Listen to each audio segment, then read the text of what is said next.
सब मोह माया है। गौतम बुद्ध की प्रेरक कथा।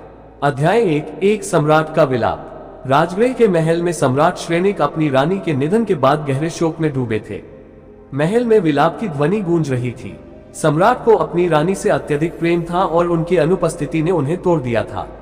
उन्होंने अपने दरबारियों और ऋषियों से पूछा, क्या कोई ऐसा उपाय है जिससे मैं अपनी प्रिय रानी को पुनः पा सकूं?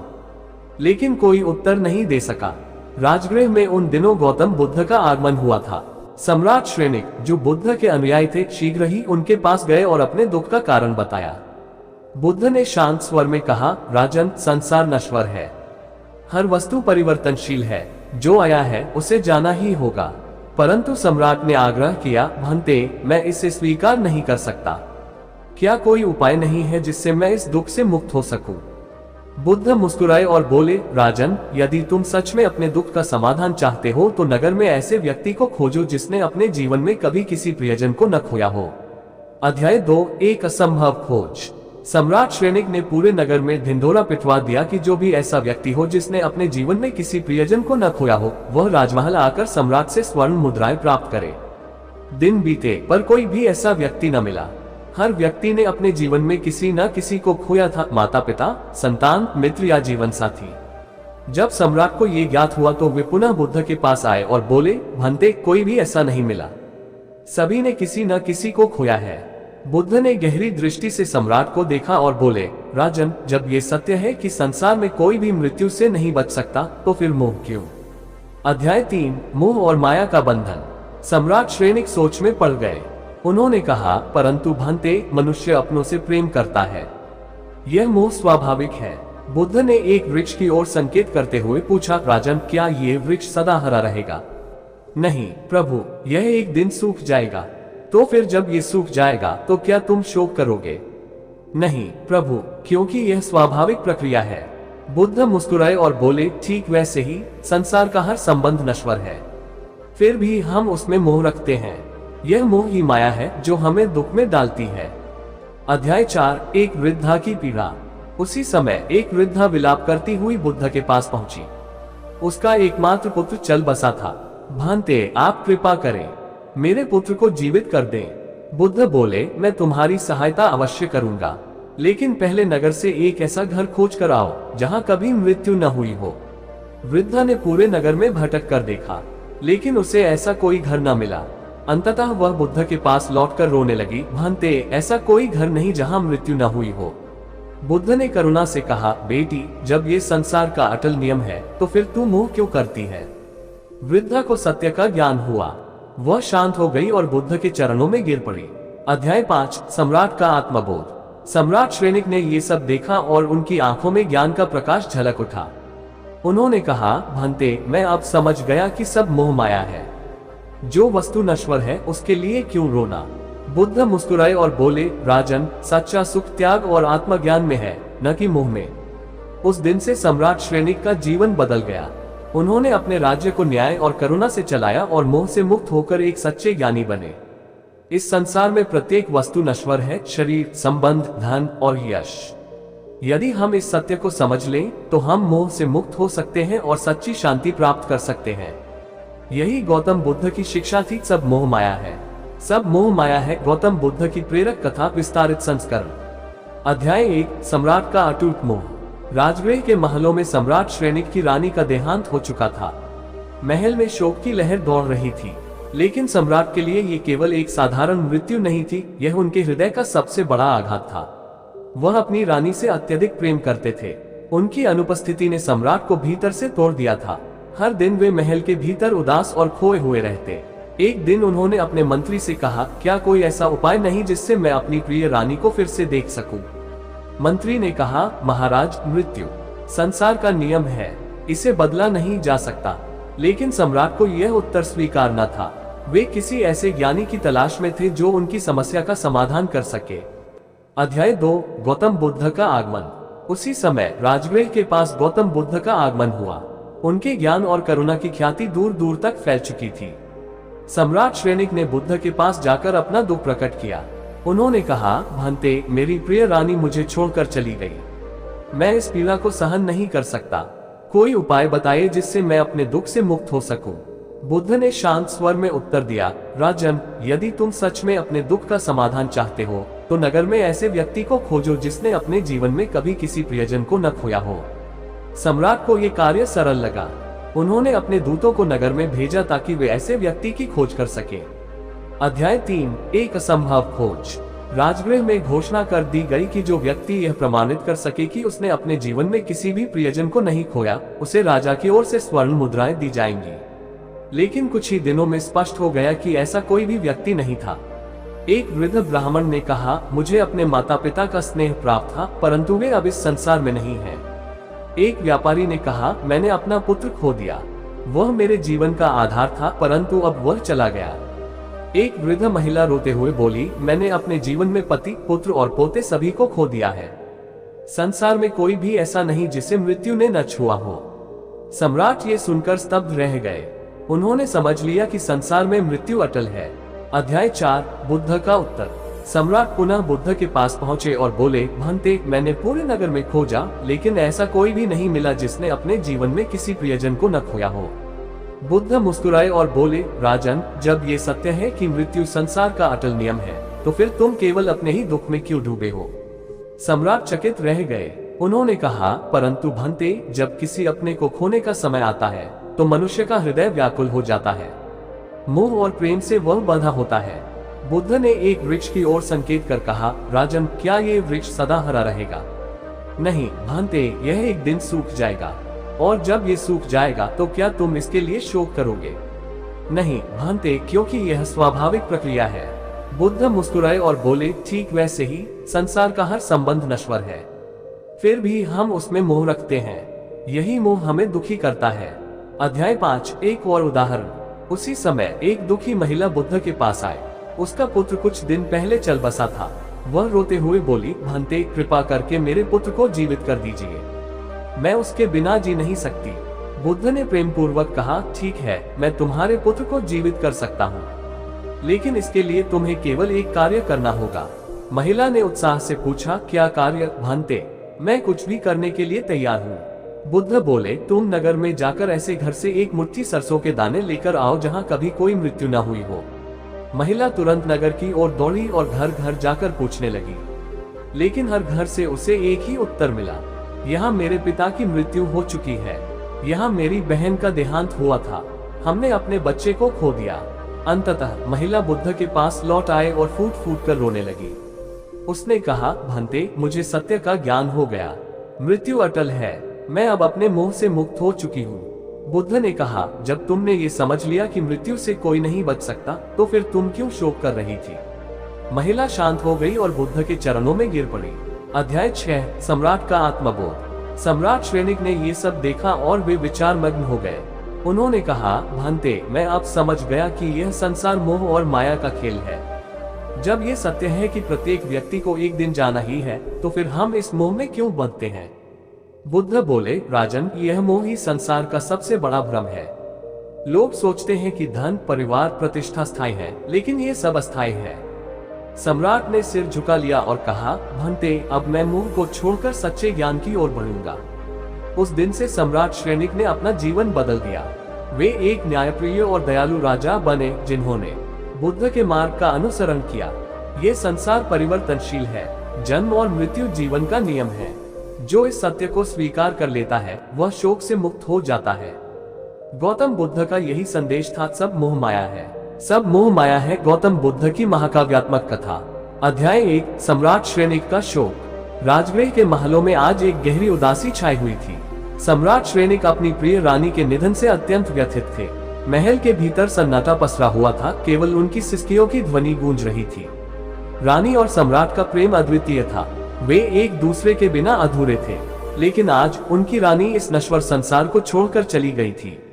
सम्राट ने अपने महामंत्री से कहा, क्या कोई ऐसा उपाय नहीं जिससे मैं अपनी प्रिय रानी को फिर से देख सकूं? महामंत्री ने सिर झुकाते हुए कहा, महाराज, मृत्यु संसार का नियम है, इसे बदला नहीं जा सकता। परंतु सम्राट को यह उत्तर स्वीकार नहीं था। वे इस पीड़ा से मुक्त होना चाहते थे।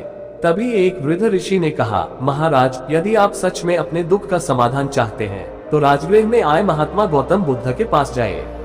वे आपको सत्य का मार्ग दिखाएंगे।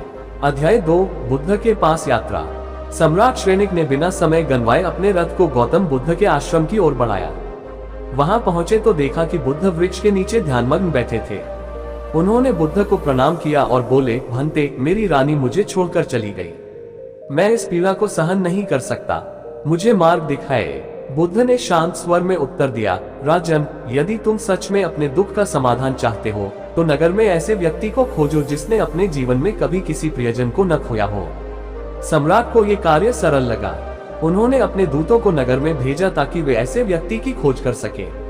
अध्याय 3 मृत्यु से अछूता कौन। राजगृह में घोषणा कर दी गई कि जो व्यक्ति यह प्रमाणित कर सके कि उसने अपने जीवन में किसी भी प्रियजन को नहीं खोया, उसे राजा की ओर से स्वर्ण मुद्राएं दी जाएंगी। लेकिन कुछ ही दिनों में स्पष्ट हो गया कि ऐसा कोई भी व्यक्ति नहीं था। एक वृद्ध ब्राह्मण ने कहा, मुझे अपने माता पिता का स्नेह प्राप्त था, परंतु वे अब इस संसार में नहीं हैं। एक व्यापारी ने कहा, मैंने अपना पुत्र खो दिया, वह मेरे जीवन का आधार था, परंतु अब वह चला गया। एक वृद्ध महिला रोते हुए बोली, मैंने अपने जीवन में पति, पुत्र और पोते सभी को खो दिया है। संसार में कोई भी ऐसा नहीं जिसे मृत्यु ने न छुआ हो। सम्राट ये सुनकर स्तब्ध रह गए। उन्होंने समझ लिया कि संसार में मृत्यु अटल है। अध्याय 4 बुद्ध की शिक्षा।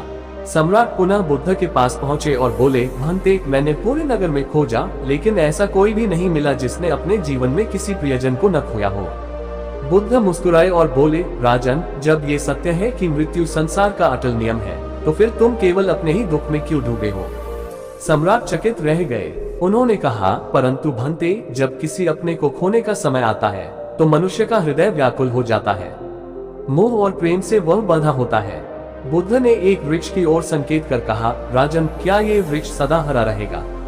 नहीं भंते, यह एक दिन सूख जाएगा, और जब ये सूख जाएगा तो क्या तुम इसके लिए शोक करोगे?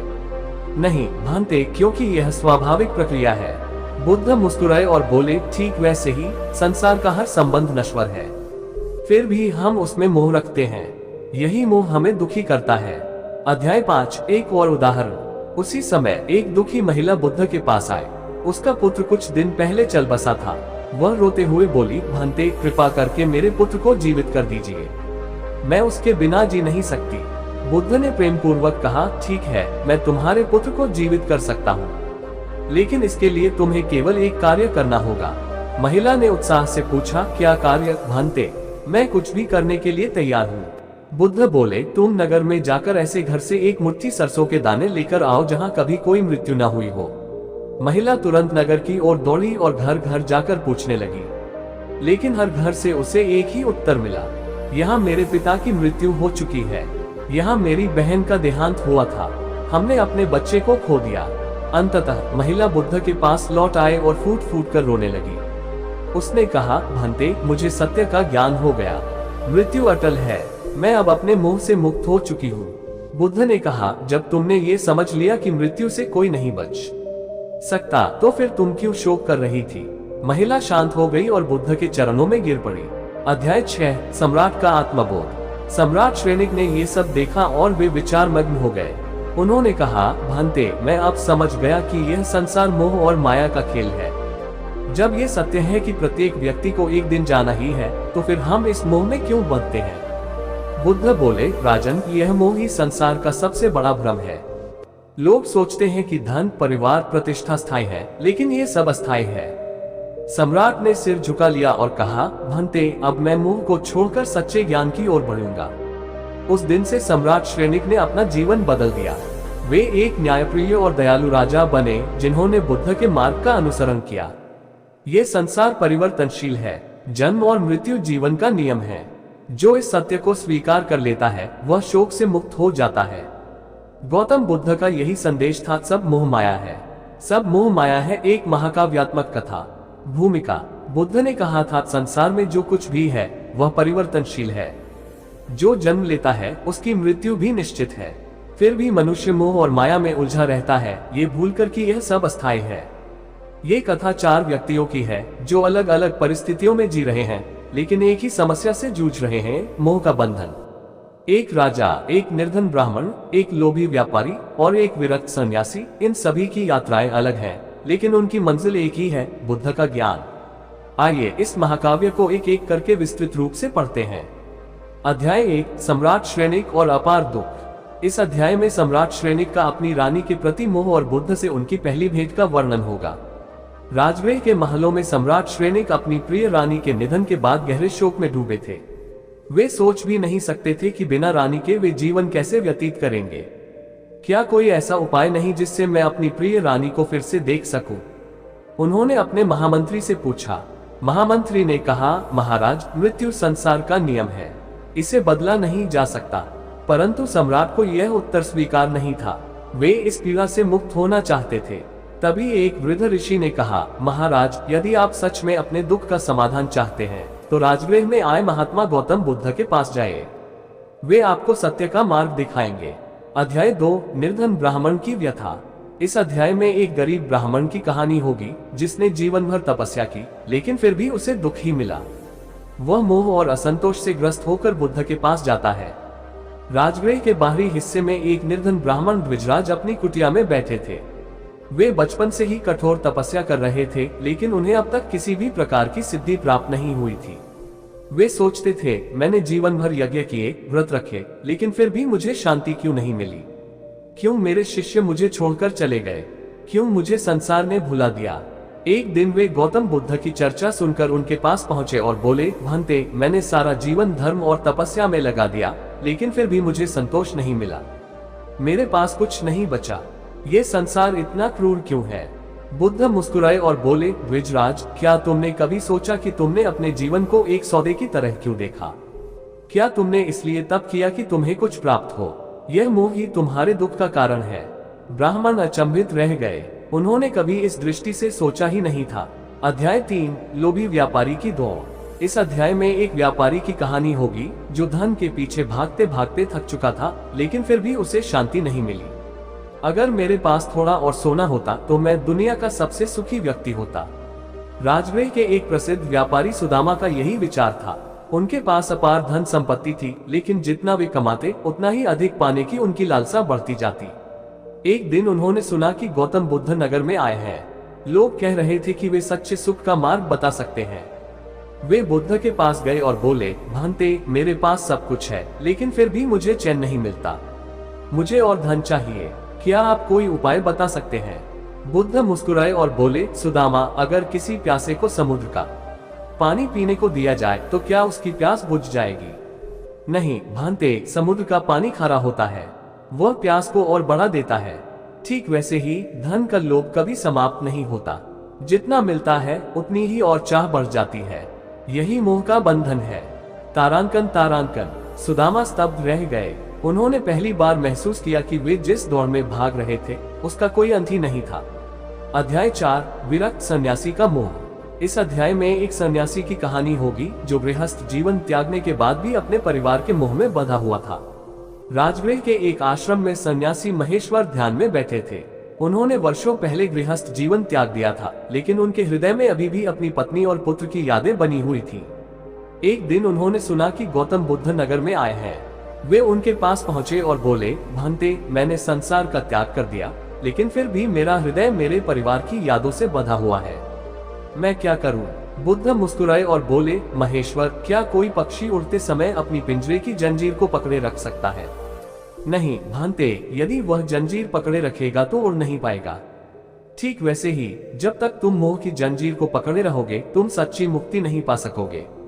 महेश्वर के भीतर एक गहरी शांति उत्पन्न हुई। उन्होंने पहली बार सच में त्याग करना सीखा। अध्याय 5, बुद्ध का अंतिम उपदेश। इस अध्याय में बुद्ध सभी पात्रों को अंतिम शिक्षा देते हैं और सब मोह माया से मुक्त होने का मार्ग दिखाते हैं। राजगृह के वन में गौतम बुद्ध बैठे थे और उनके चारों ओर सम्राट श्रेणिक, ब्राह्मण द्विजराज, व्यापारी सुदामा और सन्यासी महेश्वर बैठे थे।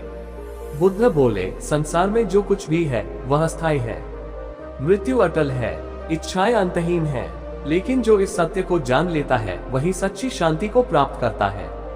सम्राट ने सिर झुका लिया, ब्राह्मण ने मोह त्याग दिया, व्यापारी ने लोभ छोड़ दिया, सन्यासी ने सच में सन्यास को अपनाया और इस प्रकार उन्होंने मोह से मुक्ति पाई। उपसंहार, ये संसार परिवर्तनशील है। जन्म और मृत्यु जीवन का नियम है।